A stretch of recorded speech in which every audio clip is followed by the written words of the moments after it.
you can tell that in the last few days, there are reports of cholera outbreaks in some parts of the country. And we've been joined in studio by Dr. Gabriel Biel Benaku. He is the national chairman of the Ghana Coalition of NGOs in Health, to pick his thoughts on the latest outbreak, what they are doing to ensure that at least it does not, spread, and then it is curbed as quickly as possible. Good afternoon, sir. Thank you very much for joining us. Yes, good afternoon. To start with, in 2014, over, cholera, we're told that there were several cholera outbreaks that was recorded in the country, with the Greater Accra being the hardest hit. And now we have seen some campaigns on TV by artists and key personalities who are trying to drive the message of sanitation and cleanliness. What is the coalition of health societies in Ghana surprised by this latest outbreak? Yeah, thank you, and good afternoon, Ghana, to viewers, and especially the people who work to promote public health within the Ghana Health Service, Ministry of Health. Yes, the Ghana Coalition of NGO, as we've been indicating, operates nationwide, 201 districts after the 216. And so we quite understand what is happening in each district. Within 1 minute, we can understand what is happening. We have also made a lot of policy advocacy and awareness creation in 2015, especially when we had the June disaster last year. What we are currently doing is, one, educating communities to be alert on the current happening. The signs are not very good for us. So that is one. Two, we are also influencing policy. You see, if you pick Ghana Health or Ministry of Health, they have plans for this, plans for accident and emergency. They have plans for water and sanitation. They have plans for this, that.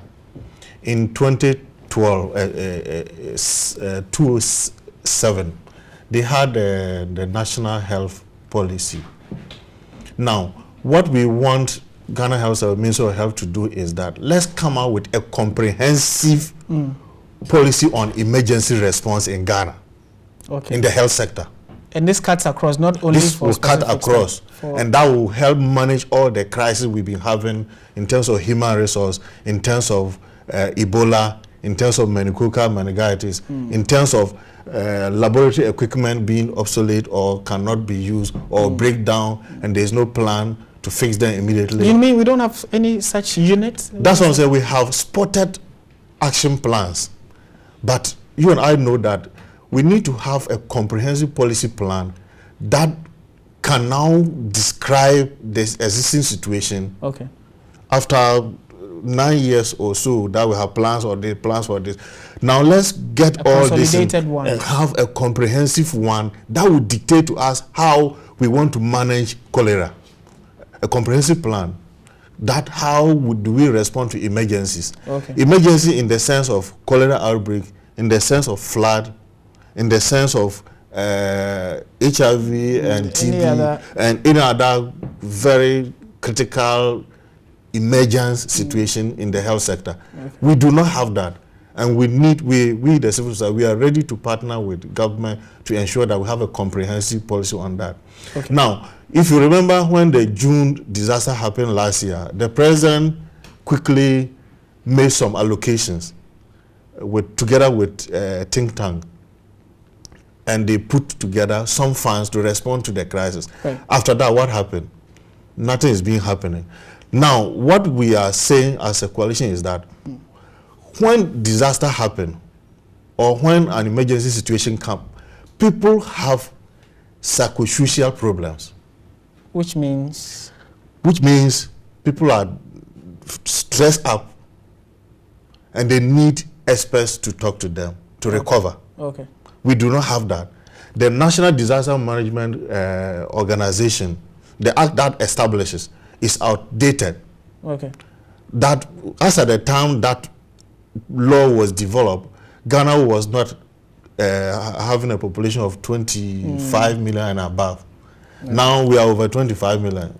Right. If I may say, we are about 26 and even plus. So at least there should be a comprehensive. We should have a comprehensive emergency to deal with emergency responses, cholera, Ebola, meningococcal meningitis, and other outbreaks in the health sector. Okay, all right. But our focus has been on that, and then also the fact that there is, like in 2016, we are still recording cases of cholera.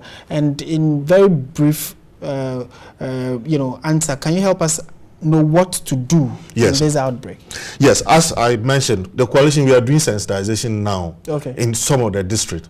We will do more. We will come out with an action plan about how we want to alert people in, and we are happy to partner with you in rolling out some of our scripts and footages that we have across the country.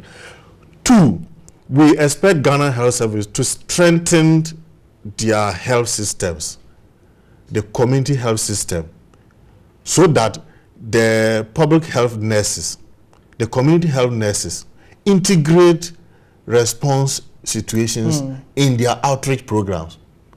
So if the person is there, he should not talk about only family planning. He should talk about emergency situation like cholera. Okay. The other point we want Ghana Health Service to incorporate into their system is we should have a national campaign strategy that will, one, identify the major languages in Ghana that we can use to communicate effectively to the people in Ghana. For lack of time, I mean, certainly issues of health is of key concern to TV3, and every now and then we come up with, such interviews and then also special programs to educate people.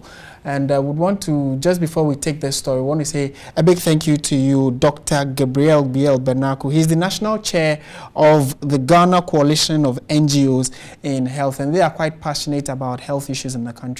And, as I said, the first person to take care of him or herself is you. So be careful and watch your health.